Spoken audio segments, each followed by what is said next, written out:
Okay, let's daydream here for a second, why don't we?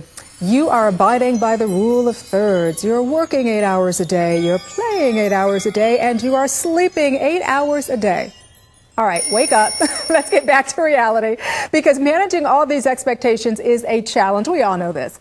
Here to help is MD, psychiatrist, executive wellness coach, and author of this book, Leading Under Pressure, is Dr. Gaby Cora. Welcome, Dr. Cora. Thank you so much for the invitation, Danielle. Absolutely. And it is true. We tend to, in a fantasy world, want to have this perfect, world we're living and abiding by the rule of thirds. But that's not always the reality, is it? Is that one of the reasons why you wrote this book? Absolutely. The reality is people are working 12 to 16-hour days. Oh, boy. And many people are not having any time for recreational activities, and they're cutting down on their sleep as well.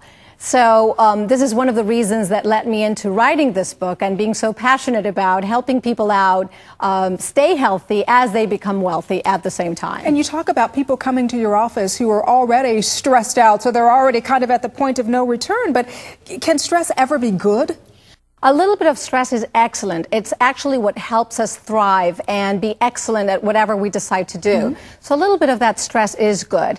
But too much stress will paralyze us and will not allow us to do our very best, because too much of it may even make us sick. Well, how can some of the tips in this book help us lead a more productive and healthy lifestyle? The easiest way is to try to see what are our stressful points that don't allow us to bounce back and be resilient. Once we can identify those, it's very important to try to maintain our health all the time. So it's very important for us to work hard on being healthy so that if crisis strikes, we're ready for it. How do we manage our stress? Because, when you get to that point of no return, you don't even realize that there were little bitty stresses that were leading up and up and up and up to where you are. So how do you manage so that you don't go overboard? The best way to manage them is by maximizing the 4 pillars of biological health. So eating well on a regular basis is going to be very important, and not skipping lunch and or dinner every single day. Exercising regularly, 30 minutes of regular exercise is very important, particularly for those of us who are so busy throughout the course of the day. Sleeping 8 hours at night is also of essence. Wait a second.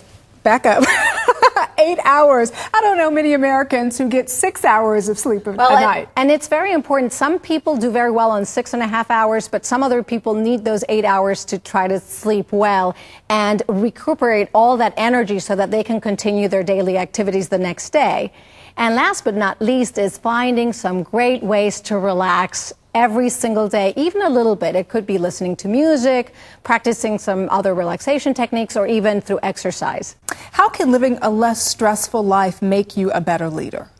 Well, it's very important. The leader will have stress in his or her life. It's inevitable. Stress is going to be very important, and a good leader will need to know how to manage that stress. The important thing is to know that that leader will need to run some marathons and will need to run some sprints. So that leader needs to be ready for that marathon every single day and be ready for those sprints as well. Where can we go to find more information about you and about your book? Oh, thank you. More information about me and the book available at www.drgabycora.com. All right, Dr. Cora, thank you. The book is called Leading Under Pressure. Thank you for your insight. Thank you.